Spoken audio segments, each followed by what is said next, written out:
North Korean leader Kim Jong-un hopes to reach a peace deal with President Trump at their upcoming meeting, according to a new report. Kim will also likely ask to establish diplomatic relations with the U.S. as he considers nuclear disarmament. CIA Director Mike Pompeo says the meeting could pave the way for change. President Trump isn't doing this for theater. He's going to solve a problem. And so the location of the meeting will determine the exact timing of the meeting. The president and the team will figure out. But what's most important is what's discussed. And the clarity and the strength and resolve of this president and this administration to achieve the outcome that Americans so desperately deserve. Let's bring in the author of Dear Reader, the Unauthorized Autobiography of Kim Jong-il, Michael Malice. Thank you for being here today. I've been wanting to talk to you about this.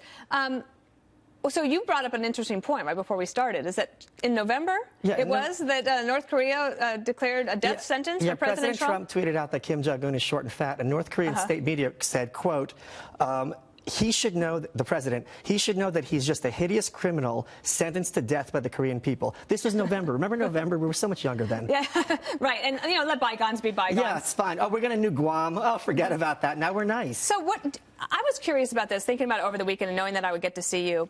Do you think that in some way, because he's a young man and he has some exposure to Western civilization, we know that he likes a lot of things that having to do with Hollywood and sports in America.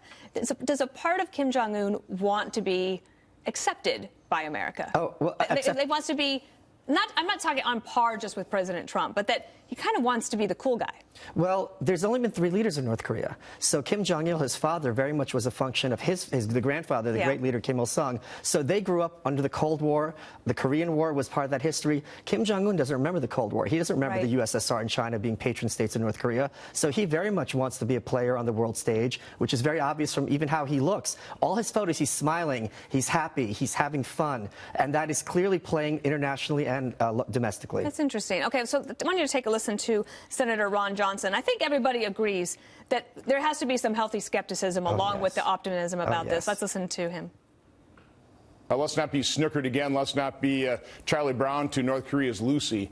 I think talking to people is never a bad idea, as long as you maintain that pressure. I've never quite understood, the enormous diplomatic gain by just sitting down and talk to somebody, as long as you maintain the pressure. So I'd rather talk to people to prevent any kind of miscalculation. And I think that was really important when he said to prevent a miscalculation, because we've all sort of been worried about that. Like, what if Kim Jong-un doesn't understand a tweet or he reacts irrationally, and then we have to, preempt him? Well, they've been rational. They're the ones who've outlasted everybody else. So their whole appearance is that we're crazy, but the Soviet Union's gone, all these other countries are gone, they've stayed in power. So they're very, very sinister and evil in their rationality. But it's true. When they're negotiating, they said, we want to denuclearize, we want a peace treaty. They're putting all their cards on the table. That's not sincere. What is the state media in North Korea telling the people of North Korea about this meeting? Nothing yet. Really? So they're keeping it under wraps for now. Why? It's going to be interesting how they spin it, especially if the meeting involves Kim Jong-un leaving North Korea, because his father, Kim Jong-il, always boasted, all these leaders come to me to kiss my ring. Why would I have to leave Pyongyang? So this would be a break with precedent. Where do you think the meeting should be held? China or Russia, which are both close enough to both countries that they would have an air of neutrality, and close enough that Kim Jong-un wouldn't be hard for him to travel. And what do you think that we should try to push for denuclearization, yes. But when it comes to the humanitarian crisis... Close the concentration camps. If we got to bribe them to free those 200,000 people who are under slave labor, including children who are being starved for political purposes, close the camps. They don't have to acknowledge that they have them. Just do it. Interesting. Okay. We'll talk about that. Michael Malice, thank you very much.